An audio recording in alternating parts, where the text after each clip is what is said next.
All right. Welcome to Monday. It is, in fact, Monday. Man, time just keeps flying. Monday, July 29th, 2024. I mean, we were just talking about the 23-24 school year, and now we're headed into the 24-25 school year, and everybody's talking about the 25-26 school year. It's man, what a time, what a roller coaster. We'll begin like we usually do. We'll say good day to all of you, and thank you to all our sponsors. We have our title sponsor, Arete, who is coming in strong. We have our top sponsor, FPEA, who's been with us for the past year, which so glad to be with them. We have Fisher Precious Metals joining the group as well, and there's room for more. So if you know someone, you know a company who is interested in the home education community and what we're doing, what we're about, and how the Home Education Foundation is protecting home education in Florida, and they want to be a part of it, and they want a tax write-off, then connect us together and we can have those discussions. We'll let them know what our packages are and look like, and they can become a top sponsor too. But in the event that this is what it is, here we are telling our top sponsors now, thank you. And let's jump right into today. Let's see here. I forget which one. Is it this one? Oh, my soundboard is up. Whoops. Hey, all right. Good morning, Crystal. Good morning. Is my sound on this time? Good day. Yes, I believe it is. It is, in fact, on. Yes. Yes, good day. It's always good to learn from mistakes. So there I am. We Brenda is not with us today, which is fine. She's actually going to be enjoying her family and time with them, which is awesome. It's great. I think for the last 40 years, she has been in this constantly, and for good. And we're happy to watch her be able to get some of that time that she's so desperately wanted. So we cheer her on as she does that. And we're here to answer other questions and to do other things. So if you're not familiar with us or you're joining us for the first time, this is the HEF podcast, and we do cover home education information, accurate information from across the state of Florida. Obviously, we're interested in home education in general, but as a lobbying organization, the Home Education Foundation protects home education in Florida, or parent-directed education, I should say. Yeah, which would include home education with the county, PEP, umbrella schools, anything that's parent-directed, hybrids, all of that. Mm-hmm. And as lobbyists, what we do is we work with legislators to come up with language and ideas, and we push back on ideas that we think are bad or infringe on freedoms, and we gather information from the home education community to kind of understand what the needs and the pulse is and how best to protect it. We learn from the history, recent and distant, to kind of really lean on that information to do that as best as we can. And then from all the information that we gather, HEF Connect is our nonprofit arm, and being involved in all of the stuff that we're involved in kind of puts us in a position to turn right around and share some of that information back with people who are getting it for the first time, or they don't know, or they have different questions now than they did before because they're at a different phase in their home education journey. And then like, oh, what about high school, and what are the requirements for this, and legally what I have to do for that? And so we get a lot of questions that way, or we get questions like we got this week, which is, can my student play sports at this high school? And it's like, oh, I'm so glad you asked that. There's actually a statute that answers that. And so here's that statute, and we arm parents with the information that they need and the sources for that information. Yeah, and especially questions. because sometimes they're coming to us having been told something confusing or contradictory or incorrect by their school district, or Sure. So We like had to help parents know where to find the information in the statutes and what the statutes actually say. And know what their rights are. I think we had a couple of districts who were wanting more information from the parents to serve them better, which is fine. They want to serve. That's great. We love that. But they want to make it mandatory that the parents, when signing up, give all of this extra information in their letter of intent. And we just kind of push back a little and go, actually, statutes only ask for this information, and that's what we advise parents to do, what's in statute. And they're like, well, how do we help them then? Like, you figure that out. That is your job. Enjoy having one. But as far as parents go and their statutes, we encourage them to follow what's the loosely written guidelines that Brenda has worked so hard to get there. Anywho, so let's dive in for today. We've been getting questions from across many different counties, actually. Where would you like to start today, Crystal? I mean, I guess we could start with the one that you mentioned about extracurriculars. We actually got a specific question about that came in last night, I think. And it was a situation where the school district was telling the family that in order to play sports, their son had to be full-time enrolled at the school. So we're going to start getting more of those types of questions because it's back to school time of year. So this is when parents are going to be sort of engaging more with the school districts and getting those types of responses. So do you want to just kind of quickly recap what the answer to that is for anybody who has a similar situation? We can. I'm actually waiting on that particular one. I'm waiting on some insights from Brenda, but we can start with where it's at and then maybe do a follow-up. I'll pull the statute up here so that we can all read through it and see. I'll zoom in so it's a little bit easier. So this is statute 1006.15, and this is student standards for participation in interscholastic and intrascholastic extracurricular student activities. The section may be cited as the Craig Dickinson Act. Craig Dickinson was Brenda's husband, so they named this after him. Yeah. So when you hear people referring to the Craig Dickinson Act or talking about the extracurricular statutes for home education, this is the statute that they're referring to. Yeah, and so here we have language that allows them to be eligible to participate. I'm trying to find the exact point. There are some things that they have to do, so they may have to maintain a grade point average, 2.0 or higher. And if they don't have a grade point average, there's a way to find that via other means, and that's spelled out here. Any student who is exempt from attending a full school day based on rules adopted by the district school board for double session schools or programs, schools operating under emergency conditions must maintain this grade point average required by this section.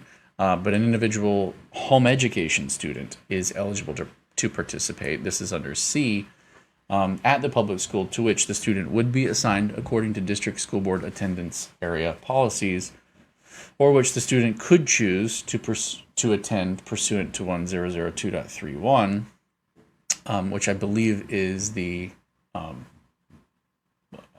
does it state it? How do I say it? The open enrollment, the statutes that govern open enrollment. And that was really ultimately what the question was about. There's this particular question was about controlled open enrollment. The student must meet the requirements of the home education program pursuant to 1002.41, which is the home education statute, so that goes through the details of what they have to be there. Nowhere in here do I see that it requires a student to be enrolled full-time at a public school, but it does require that the student have an agreement with the district. And so that is what we're trying to find clarity on. Where is the language for that? I had it on my phone, and let's see if I do this. There it is. May develop an agreement to participate. No, that's other private school. That's a different. There's 4. There it is.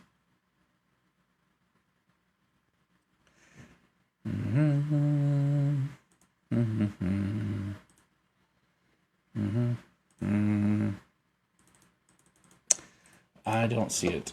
I'm looking for it.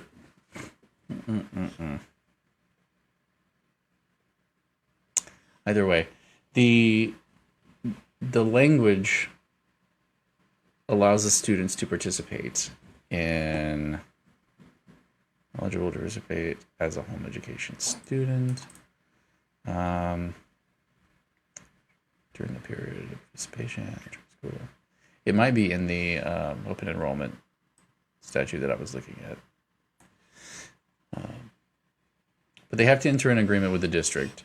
And so in doing that, what's decided upon in that agreement is important, right? Like that's where the bulk of the question, the remainder of the question kind of lies, is what can they require of you? Like what can they ask you to do? And it's ultimately up to that agreement.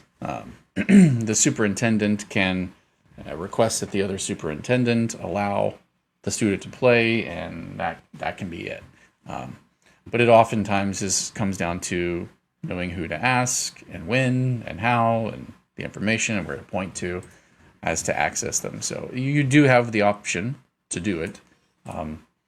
And nowhere can I find, are you required to enroll in public school full time in order to do that? So you wouldn't be able to do that and be home right, education. and be a home education student. So it doesn't, right. Then the statute would make no sense if that was right. required. It logically falls apart at that point.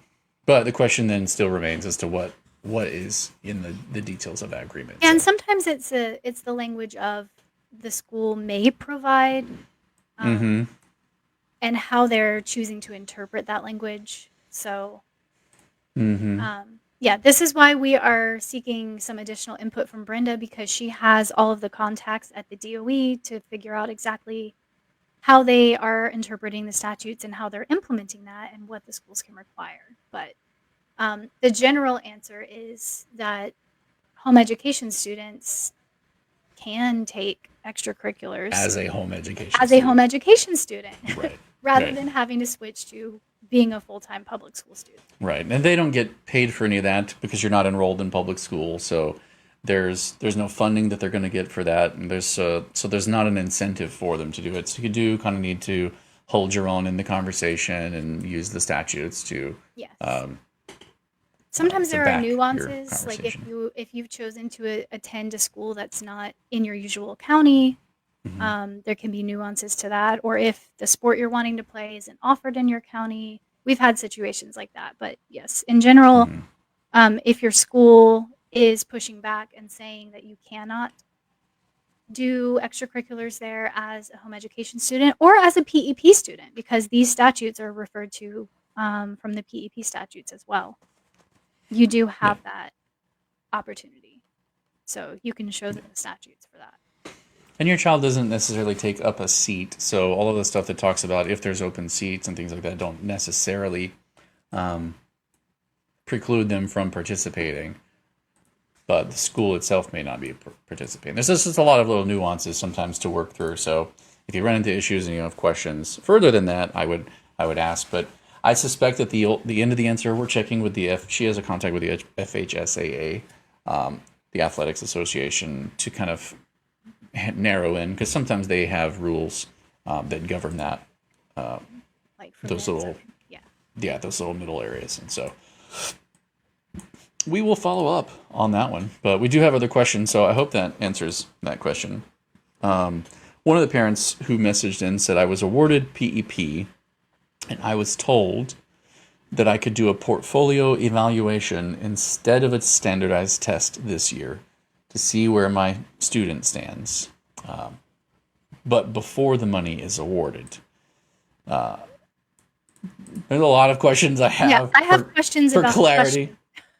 Go ahead and ask your questions, and then we'll go through the kind of different phases of that. Yeah, my questions for clarification would be, who told you that?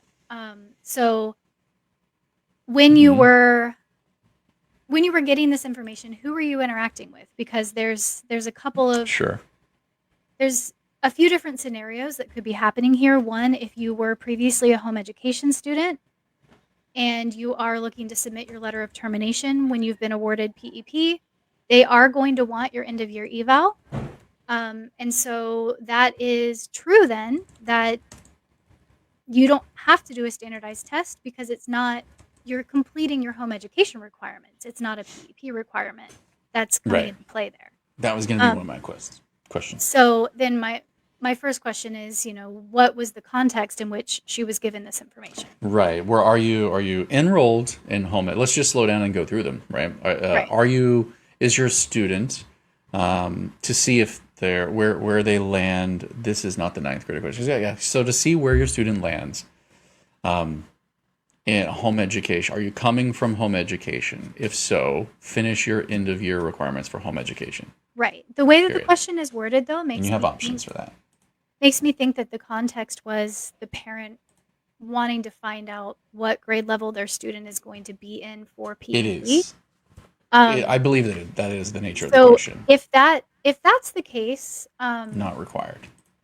there are no grade levels for home education, but the one caveat to that is you do have to put in a grade level for PEP. Like you That's have correct. to tell them what grade level your student is, but You have to start somewhere and work to somewhere. like test metric for that. That's So correct. you can say my child is 12, Mhm. that makes them 6th grade or whatever, and you can just put that in. Mhm. You don't have to have them evaluated and tested and placed to determine the grade level for entering into PEP. So if Right. that's the question, then I would say only do that if you want it for your own information. Mhm. Because I have standardized tested our kids as home ed when it wasn't even required to do so, only because I Mhm. just wanted some data in terms of where they're Sure. performing compared to normal grade levels, so I would know Right. kind of where I needed to shore up or where they were already doing really well. And we've Um, talked about this before, yeah, as is the case with a lot of home education families. Sometimes they're like way up in 10th grade on something, and then sometimes they're right on level at 5th grade with something, and sometimes they're somewhere in the middle. And you know, so when you're going into PEP, if you've been in home education before, I think if you're doing a portfolio, you should kind of have an idea of where your student lands and just, put a pin in the map and start them where you think they should go. It's not, I would say this, it's not required that you do a standardized test to to pick place their them. Yeah. placement. Yeah. And Their if you're initial coming placement. out of another method of schooling, like public private school, um, Hmm. this is not a hard and fast requirement, but my suggestion would be that you go with whatever their next grade level would have been. Hmm. Um, because, if they did 7th grade in the public school system last year and then you're changing to PEP for this year, I would just put them in as an 8th grader because it's going to simplify things if you ever switch back and forth between Hmm. tracks. It's better to just kind of keep on pace in that case. Sure. But if you've Sure. been home educating, you don't have an assigned grade level because Hmm. home education doesn't have a grade system like that. Right. And I do So think that that was the nature of the question as a whole. Is before money is awarded, I want to find out what their level is and how do I do that. I think yeah, that was the nature of the question as a whole, but the way that it was asked was kind of like, let's slow down and hit some of yeah, these because I other just want to make sure we're hitting all the angles of the nuance parts.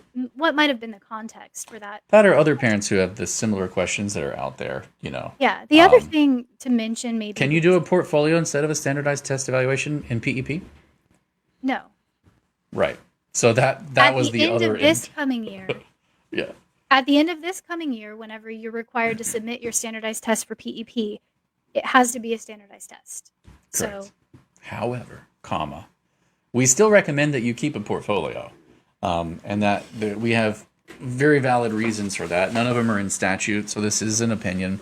This is an opinion island, but it's it will not a make it. legal requirement. No, it's not a legal requirement.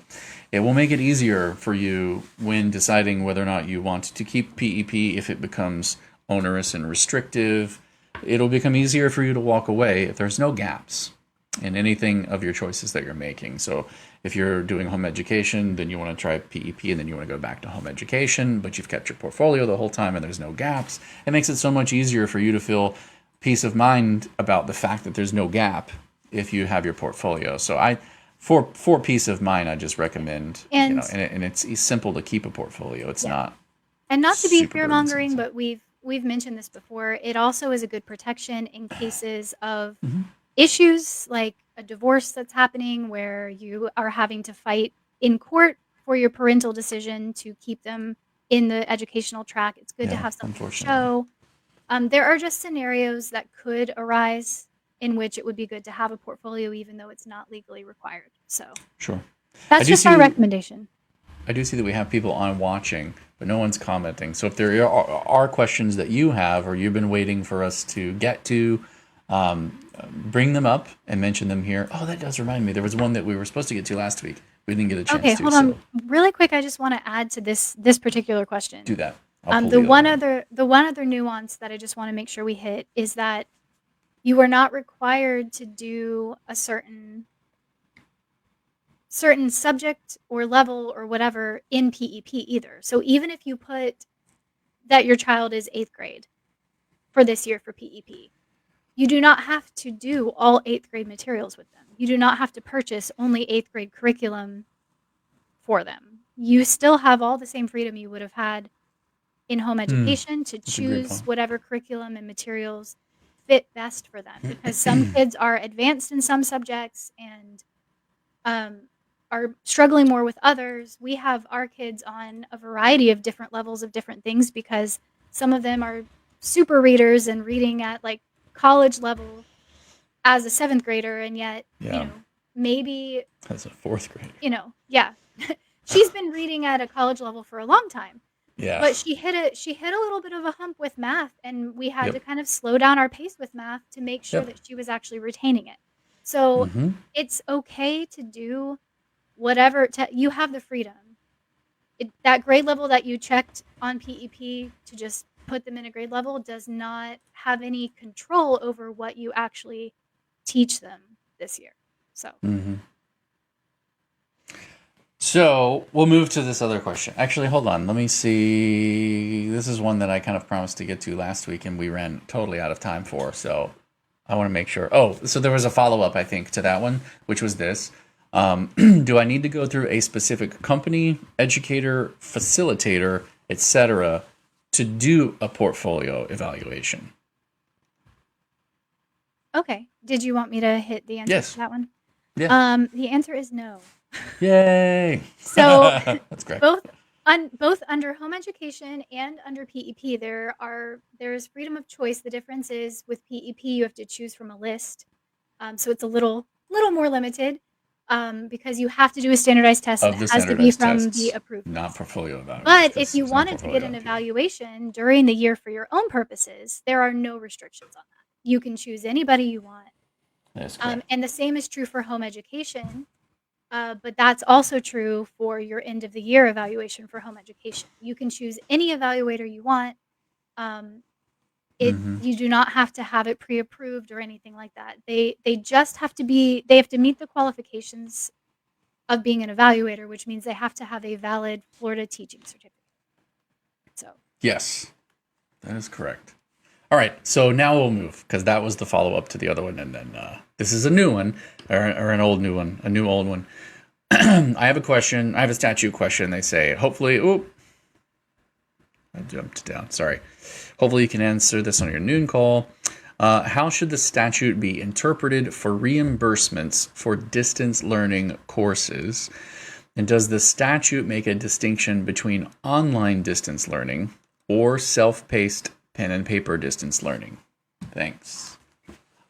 So that's let's. a complicated one. That is, and we're specifically talking about PEP, I believe. So that Yes. statute number is going to be 1002.395. And the area that governs that, I'm going to go and pull it up, is in 395. It is in paren 6, which is the obligations of eligible nonprofit scholarship funding organizations. So it's in the obligations of the SFO. And in those obligations, they have requirements that are put upon them. One of the requirements so this is an interesting way in which the what you can spend your money on is constructed in statute, because it's not like, here, parents, are a list of things you can spend your money on. The obligations are placed on the SFOs to make sure that the money is being spent on valid Which things. means they are legally responsible for ensuring that whatever they're selling in the scholarship, if you have Step Up, is, matches with the statutes, and also any reimbursements that they process That's correct. match That is with why the statute. sometimes you run into these issues where they're not reimbursing something because they are held responsible. It is their obligation to make sure that the funds are spent that way. And it's a parent's obligation to try to spend the money on whatever they can and get pre-authorization for things that might not make sense. Yeah, That's I kind of would the add to way it's that, though, constructed. that we do want parents Yes. to have integrity with how you're spending Yes. your funds. 100%. Yes. Yeah. Um, I just mean that it is the parents, it is kind of written in a way and constructed in a broad stroked way where yeah, it is a given that parents are going to be trying to spend the money right. in their unique home education type ways, right? Right. The legal And obligations of the parents are more in regards to things like fraud. yes. Whereas the actual ways that the money are spent, like you were saying, Mhm. is a legal obligation of the scholarship funding organization to ensure. So on the screen, you can see that the tuition and fees for full-time or part-time enrollment in eligible private school is there. This is the FTC scholarship. So 1002.395 governs all of the FTC. Yeah, PEP is let a part me of that. let me camp on that for just one Sure.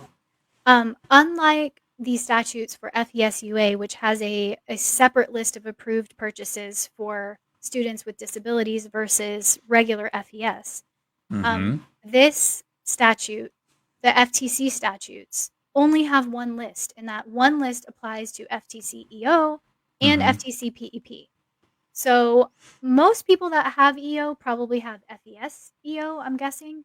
But Mm-hmm. if you do happen to have an FTC EO scholarship, this is all one list. So any changes that are made to these statutes affect any FTC scholarships, and PEP is one of those. That means Yep. FTC stands for Florida Tax Credit. We use way Mm-hmm. too many acronyms. So Yeah, we Florida do. We do. Tax Credit Scholarships. If you're new, your head is probably spinning with And we with do have, letters. so in our forum, if you are new and all those acronyms are just overloading your brain, which I would understand, we do have a post in our forum. It's actually in the PEP FAQs section, but it's pinned toward the top.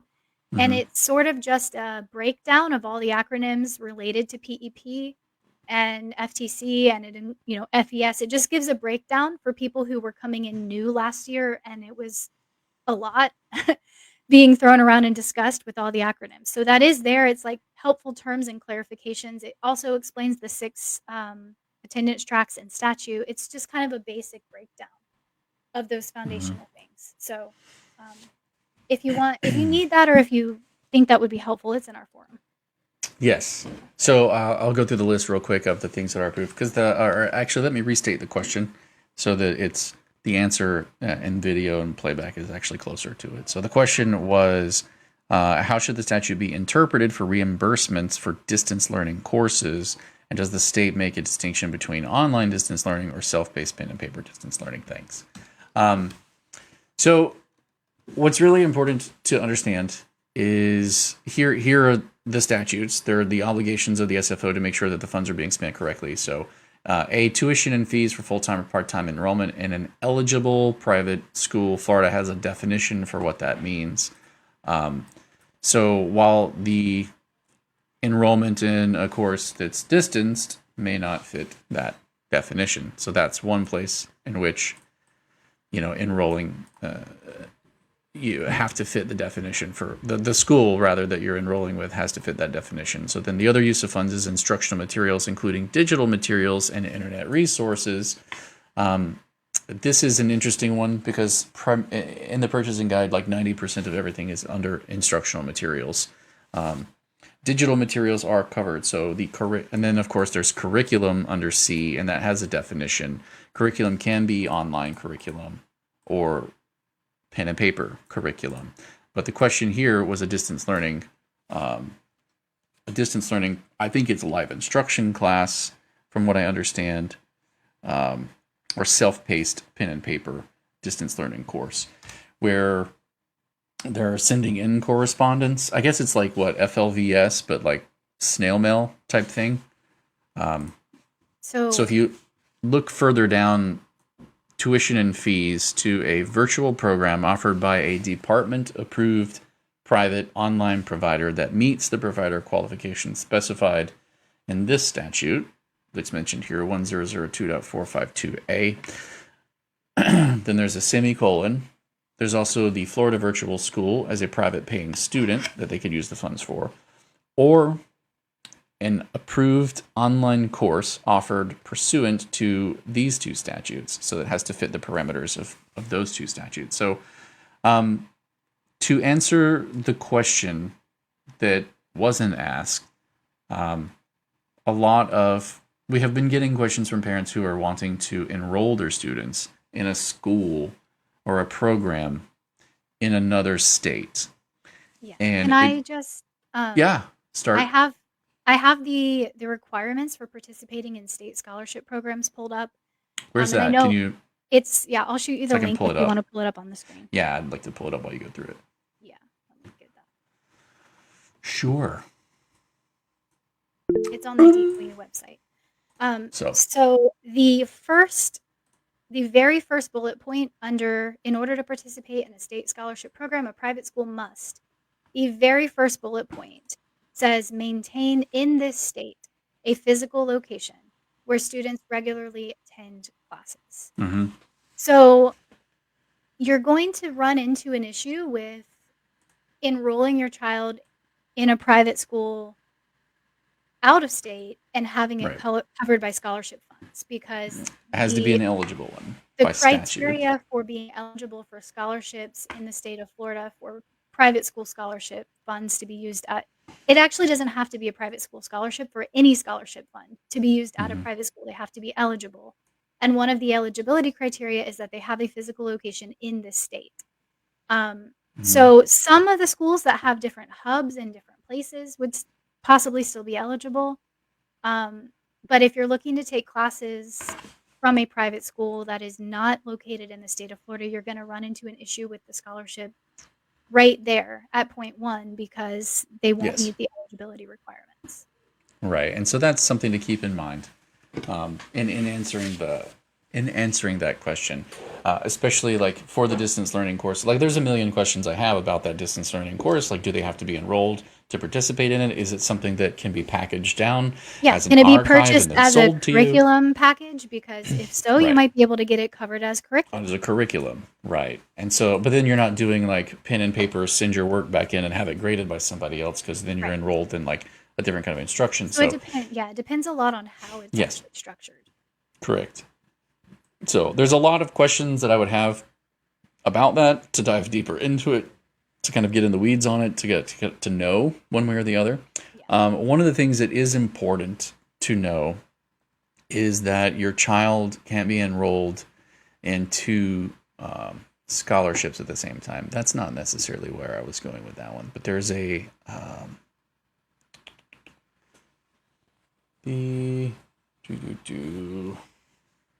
table that I'll come back to it if I can find the statute. So the other point that I would want to draw out from this question, because he specifically asked, is there a distinction in statute between distance learning that's done virtually and distance learning that's done pen and paper? Right. Okay, so go ahead. Now that we've sort of addressed the foundational issue of, well, do you have to enroll? Is it a private school or that you're trying to bill as private school services, or is it a curriculum? Like that issue needs to be clarified to get a clear answer. If it is a private school, you're going to run into an issue right up front, because if it doesn't have a physical location in state, it can't be an eligible private school. However, the statutes do make a distinction between private schools and virtual providers. So that's where the next part of the question needs to go, because it is possible to be an online provider, an approved virtual provider that the DOE has approved, and not have a physical location where students are meeting at all. And therefore it doesn't fall under the same eligibility requirements as an eligible private school would. It needs to meet the virtual provider requirements with the DOE. So in that case, though, they still have to go through the process of getting approved as a virtual provider with the DOE. This is unlike other circumstances where you can use any tutor you want as long as they meet the requirements. This specific category in statute requires that they be on the pre-approved list with the DOE. And I do want to go back a little bit, because I know that we said that the burden was on the scholarship funding organization to make sure the funds are spent correctly. However, further down in that statute, under the parent and student responsibilities for the program, that subsection, or paren section 7, and in that, I believe it's 7B, B2A, affirming that the program funds are used for only for authorized purposes, serving the student's educational needs. As described in paragraph 6D, which we referenced earlier, that they will not receive a payment, refund, or rebate of any funds provided under this section. So there's that. So their parents are responsible for making sure that they're also trying to spend the funds in ways that are authorized. So I just want to go back and add that to it. But then go ahead. I was just going to say that, again, you as a parent have the responsibility to familiarize yourself with both the statutes and the purchasing guides. But the SFOs are responsible for making those purchasing guides and making them according to statute. So that's why we say that the bulk of that burden falls on the SFOs, because they have to make a purchasing guide that does not violate the statutes, and then the parents need to make sure that they're abiding by that. So. And I want to use this part of the conversation to pivot to something else that's important that this just kind of perfectly lines up with. But A that we just read is a subsection part of 2. And 2, one of the requirements for the parents and students is to sign an agreement with the organization, the SFO, and annually submit a sworn compliance statement to the organization to satisfy or maintain program eligibility, including eligibility to receive and spend program payments by doing these things. Okay. Affirming that the program... Go ahead. Can I just pause really quick? Yep. Because a lot of people are like, I never sent in anything. That's if you're applying through Step Up. I'm not as familiar with AAA's application process. It was the thing that you had to check the boxes on and then basically digitally sign it as part of your application process. So if you have applied for PEP, you have already done that. It's not a separate thing that you have to send in. The marketing and the part of me, the opinion part of me, wants this to just be like the letter of intent that's sent to the county, where it has to be done by hand and you have to send it in, because I think it needs to be hallmark moment, if that makes sense. Like it needs to be a little bit more, or at least a pop-up saying, hey, be sure that you read this carefully before, because I think people have gotten so used to just scrolling terms and conditions and clicking accept. We're not used. We are programmed with Pavlovian responses. Actually reading any of the terms and conditions. To see, we see that red notification dot on our phones and we want to know what's in the message. And then we see, check this box to get inside this app. And we don't even think. We don't even read. We don't even think. We just go, oh, I have to check that in order to log in. I'll do that. It just becomes it's like login, the second login button, right? Like it doesn't spawn us to actually read terms and services of conditions of using social media apps and what they actually say and what I'm giving them for this to be free. And the other interesting thing about this specific scenario is that, unlike social media platforms, for example, where you can go back and actually find the terms and conditions publicly displayed later. They're publicly displayed. There is, not that I found, any way to go back and see what you actually signed on your application. I do think that's a misstep on the SFO's part. Maybe I'm wrong. Maybe if you dig deep enough into the application that they save in your account, maybe it's there. But I haven't seen it. It's not easy to find. And we've had a lot of parents who were unaware that it even existed or was required of them. So I would love it if... And they were in murky situations where we will mention this to Step Up, but if any of you are watching this, we would love it if you would make an easily accessible version of here's what you signed, with their digital signature on it, so parents can go back and see what it is they actually agreed to make sure that they're staying in compliance with those agreements, because it's listed out in statute, but also they checked those boxes it is listed whenever they signed. And the boxes the boxes on the agreement are basically crafted from the From requirements the of the statute. statute. Right. But it would still So be you're good wondering. for parents to just be able to see what they signed. Yeah. The other thing would be affirmative. The parent is responsible for all eligible expenses in excess of the amount of the scholarship. That's important. There was another one in here, procuring services. Let's do it. There was another one where the parents are not allowed to Here, have. not Maybe receive it's a payment, refund, or rebate. Is that the part? no. So It's the one where they're not allowed to have someone handle the scholarship for them. That was a big one last year, where yeah, they're it was. attorney in fact That might be listed somewhere else in a the different restrictions spot. or something. Yeah. Yeah, it should But be yeah, there. But I want to hit this because this was a question that we got a lot, and I know we covered it when we actually got this question. it's a new But question. if no, the same Okay. same. So scroll back up and stay on those statutes. Oh, my bad. One of the questions we kept getting was, do we have to complete the standardized test even if we're not planning to renew PEP? Oh, right. And so I just want to point out that the part, it's D, 2D here. I've got it. And this is under the parent requirements, requiring his or her student to take a nationally norm reference test identified by the Department of Education or a statewide assessment under statute 1008.22 and provide assessment results to the organization before the student's program renewal.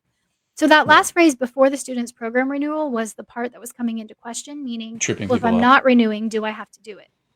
Correct. So read it as a two-part, because it's this statement and that statement. Yes. So our take on this, our interpretation of just based on how the statute literally reads, is that if you have signed this agreement, you have agreed to require your student. And again, I'm just grammatically kind of altering the statute here, but you have agreed to require your student to take a nationally norm reference test identified by the Department of Education or a statewide assessment under the statute. You have agreed to do that. And you've agreed to get it done. You have agreed to provide that assessment to the organization before the student's program renewal. So eventually Step Up issued a statement that basically said the same thing, which was, here are the scenarios in which you need to provide an assessment to us, and they considered it to be basically a completion of, if you used the funds all year and you didn't switch out to something else mid-year and you finished the year as PEP, then yes, you need to submit them, whether or not you are renewing. And that is because that is what you agreed to in your compliance statement. Essentially, that you would take that test, and so that checks the box that you have, in fact, completed the requirement. It's not really all that different than having to submit your end of the year eval when you submit your letter of termination for home education. Because you're not continuing home education either if you're terminating, but they still want you to complete the requirement for your end of the year eval because it was part of your compliance requirements for home education. So it's a similar scenario here where they're saying just go ahead and do the test so that there's no question that you've complied with all the requirements, right? Yes. So anyway, that's an important thing to note. Very. And then the other things here, the student learning plan is, of course, built into the application process. So everybody's doing that or they're not getting funded because Step Up will not fund you if you have not submitted that. And then, again, they won't because they're required to uphold you to your agreement and you've agreed to do that. So this all works back into itself. Right. And that's the place kind of where I wanted to pivot into a different part of the discussion, which is I've seen it, the emergence of many, many, many opportunities. We'll call them opportunities, right? Many, many opportunities and service providers who are willing to take scholarship money and trying to find a way to make that work. We've also then seen some who are restructuring some of what they offer in order to have something to offer to a scholarship that they weren't really able to before. Which that is not a problem. With integrity and legitimately, it's fine. And that's kind of where the issue comes in, is parents are being played for the scholarship in a lot of ways. There are some who are trying to do gimmick type things, knowing that, oh, well, this isn't covered this way, so we're going to call it something else so that you can then get it reimbursed. Knowing that behind the scenes, we're really going to be giving you this. Be very cautious. If something sounds too good to be true, it is. And because you signed that agreement, it is a legally binding contract. You do want to be knowledgeable about the services being provided to you. You want to be a keen-minded consumer. You want to be someone who knows what is required of you, what is on the up and up, and what is shady. And while shady might slip through the cracks for a little while, keep in mind that like financial issues like these oftentimes are not like you were driving over the speed limit and immediately you got pulled over and got a ticket. They take time because they look for patterns and receipts to come due and all of these kinds of things. So it can oftentimes be something that you might just think is okay because nobody slapped you on the wrist. Nobody pulled you over and gave you a speeding ticket for that, right? Until it adds up. And when it adds up, it'll be bad. So I would just highly encourage parents to be mindful and thoughtful and informed about stick to the purchasing guide. If you have a question about something, use pre-authorization to get an answer. And if the pre-authorization says yay, then yay, and write it on through. And at that point, it's the under the SFO's obligations, right? It's the ball's in their court. If you submitted a pre-authorization, got it, they said yes, and then you're kind of in the clear in moments like that. So just be mindful consumers, though, that somebody changes what their services are and how they're offering it, but then really didn't change them, just change what they call them. But now if we call it this, we'll get that. Like, just be careful of things that don't fit the intent, but might fit the letter of the law for a moment. So as an example of that, I think this was probably what you were Yeah, I didn't want to name names. I wasn't able to find it in the statutes, but I did find it in the FTC Parent Handbook from Step Up. Okay. And it's on page 7 of the handbook if anybody wants to fact check me. But okay. It says, please note, a participating school or provider may not apply on behalf of a parent and guardian, submit documentation on behalf of a parent and guardian, or otherwise act on behalf of the parent and guardian. Schools or providers must not request access to or obtain the parent-guardian information to access the student scholarship account. Doing so may result in loss of provider participation, so that would be the school losing their eligibility, and or scholarship eligibility and funding for the student, and may carry financial or criminal penalty for the school or provider. So it wouldn't be criminal penalty for the parent, but the school or provider would be facing criminal penalty, and the parent and student would be facing the possibility of losing their scholarship. So that's important to know because there were some issues with this. Again, to know what's shady, if you're very familiar with the handbook, you're better protected against providers who are saying, no, this is fine, we can do all that for you, when really you're risking the scholarship if that's the situation.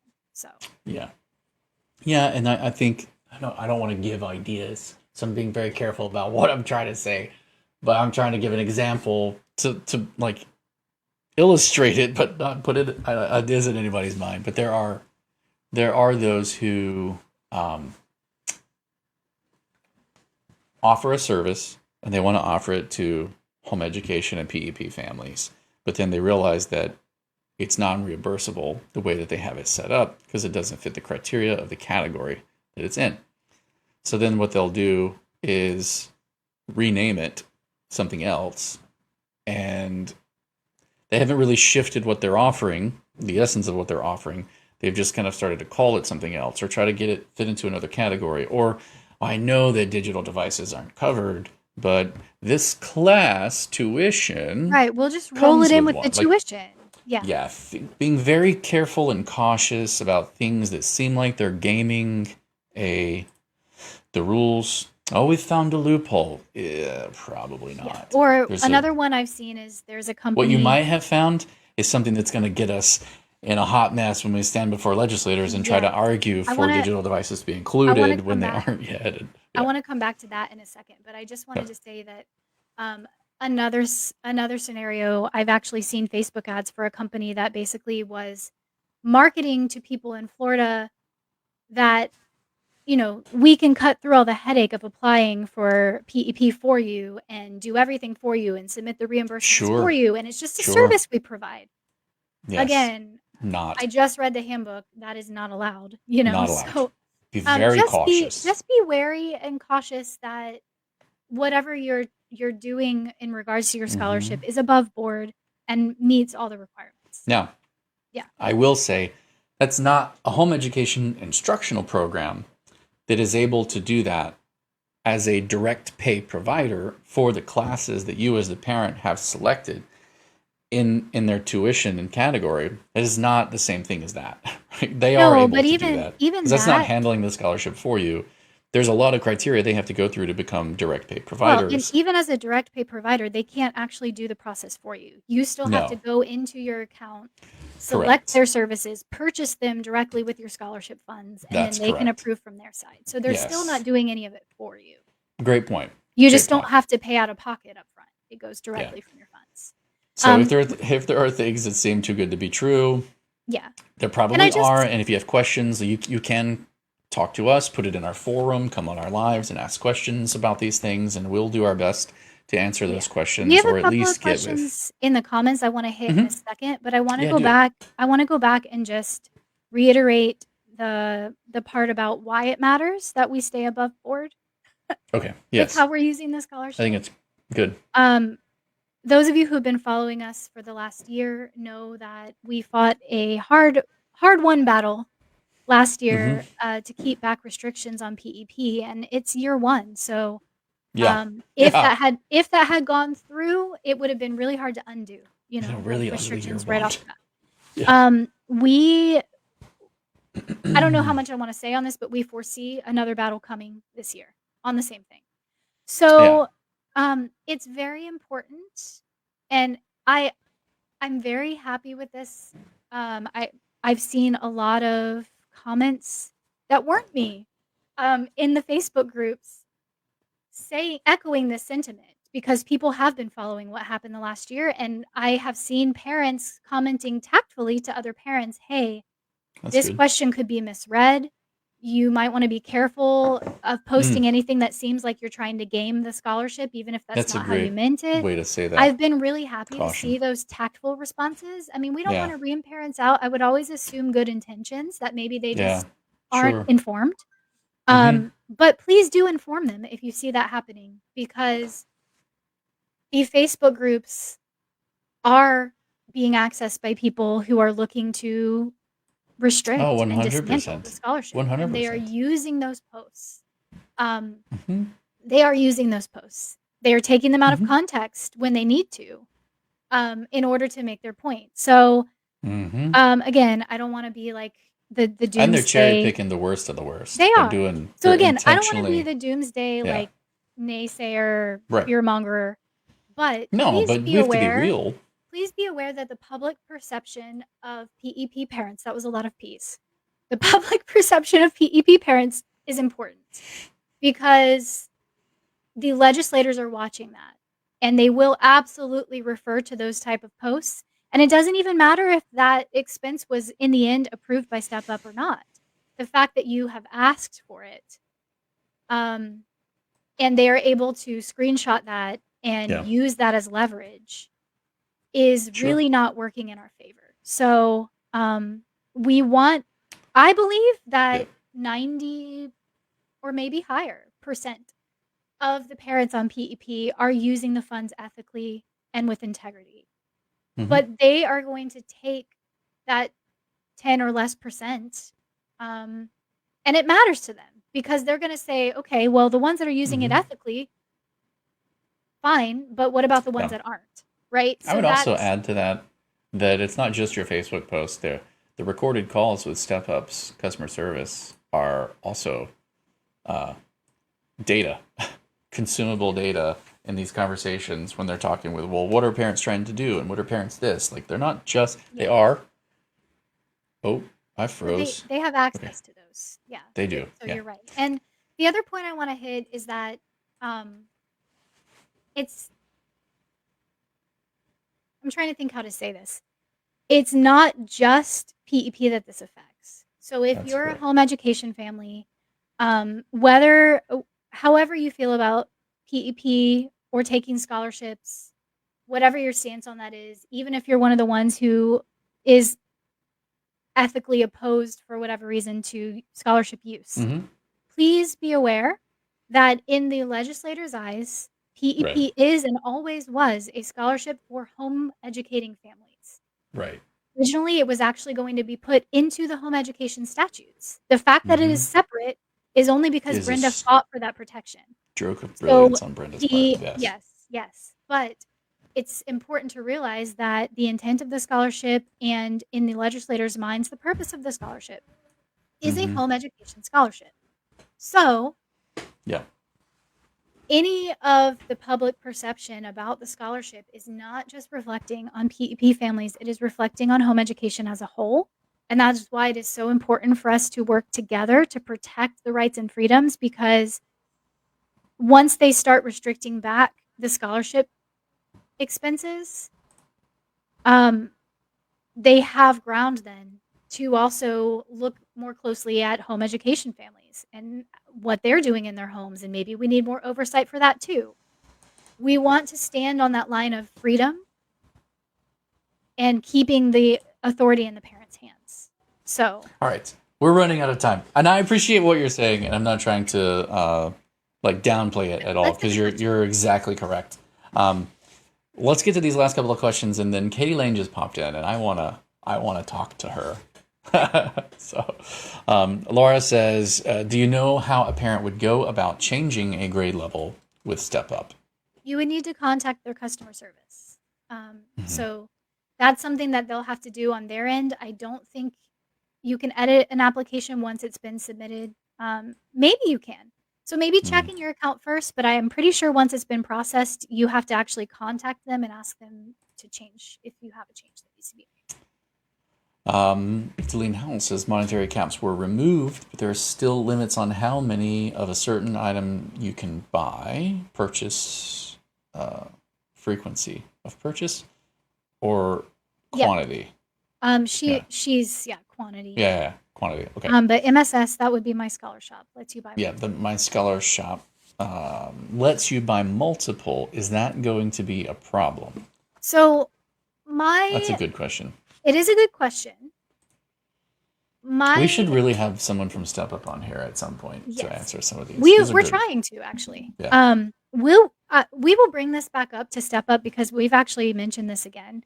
But in the past, when I've asked that question, what I was told and and I asked this also back when there were caps, and I asked like, well, what if someone goes beyond the caps and the scholar shop lets them do that? I was told the parent wouldn't be held responsible for that because essentially step up system was the one like every time you submit an order in the scholar shop, it technically goes into approval. It's just sort of like an automated approval process. So the last time I asked, it was kind of like, well, that would be on step up that they approved that. So if any consequences for that came into play, step up would be the one that would be held accountable for that. But again, in order to maintain things above board and ethically as a parent, I would just say please try to avoid intentionally over purchasing something that is limited in frequency. So, Mm-hmm. That's a good point. Katie, can I play your video? Do I have permission? We'll get this other question yeah, let's going get the while other I wait for questions and then you. we'll come back to Katie. Yeah. But are they requiring a report card or relying on the annual test to make the grade level change? Okay, so Do I'm not parents have the sure. autonomy to change it? I'm not sure if Laura came in later, if maybe it was just confusing the way we explained it. So I'll just reiterate. As a parent, when you put them in PEP, you decide what grade level you're putting them in. So once Mm-hmm. you've established a grade level, though, they will expect to see that grade level going up logically every year. So if you put them in as an eighth grader and then you renew for PEP next year, they would expect them, they would consider them a ninth grader. But when you're entering them, you choose. You don't have to submit proof of what grade they're in. And that's because PEP, again, is a scholarship for home educating families. And there is no grade level placement test for home education. You as the parent decide what grade they are at any given year. So Yeah. All right. hopefully that answers the question. I hope so. All right, here we go. I'm going to play. We finally got a submission. So if you go to flhef.org and it's coming up slowly but surely. There we go. If you go to Tell Your Story right there in the menu, we've been running this project for a couple of months now, and we finally have our first real submission. So I'm excited. My internet's slow. Hopefully, While it's loading, you want me to just recap what the project is? It's up. So Tell Your Story is a project where we allow people to kind of tell, one, what is home education to you? What does it look like?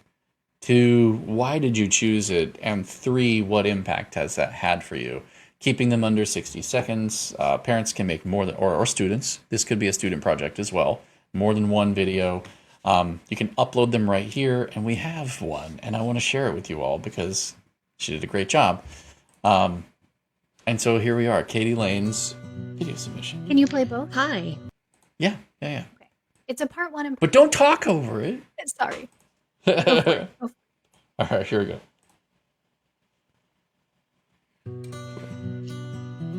Hi, welcome to our Lane family parent-directed education journey.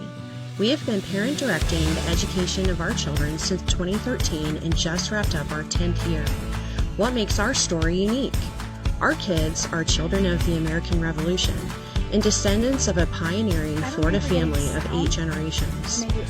We explored 40 Florida state parks one year. We love Wilderness Wednesdays. We raise chickens, garden, play YMCA basketball, take etiquette and music lessons, volunteer in our community, and support the free state of Florida. We chose to start homeschooling specifically to support our daughter, who had been self-contained ESC special education since the age of 3.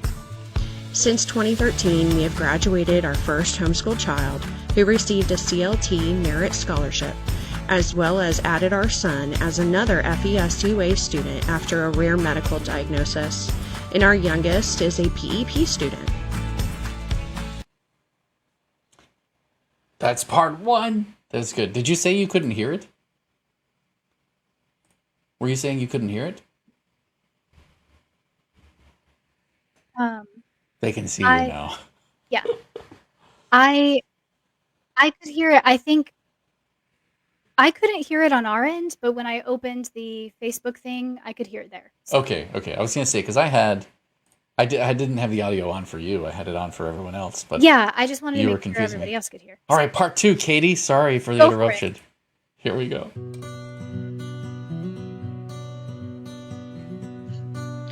We are incredibly grateful to integrate our faith, family, and freedom in our school choices. We live and learn history through travel. Our children use the curriculum that best suits their individual education needs. We have the time to drive long distances to medical appointments and get help from tutors. This year, they participated in and placed nationally in the Junior American Citizens Art Contest. We celebrate our heritage, our genealogy, and our pioneering spirit. Our Unique Abilities daughter was selected this summer as Clay County's first homeschool delegate to attend the Florida Youth Leadership Forum for Students with Disabilities in Tallahassee. We cherish the moments and the memories we make together during these school years.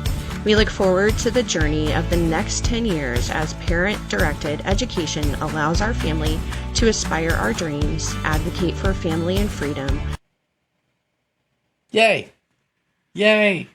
Yay, yay, yay, yay, yay. Wait, where's my soundboard? Hold on. Where's it? There it is. Yes. Thank you. Thank you for your submission. Thank I can't wait to get that one up.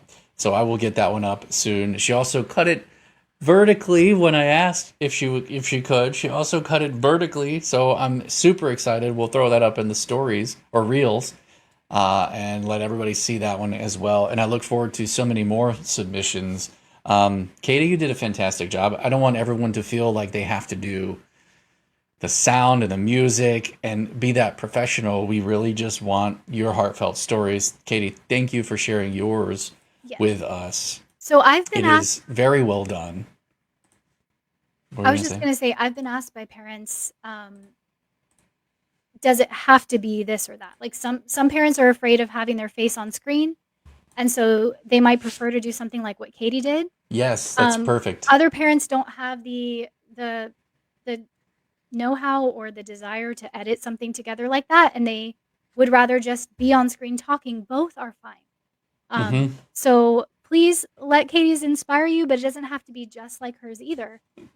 We are happy to receive whatever.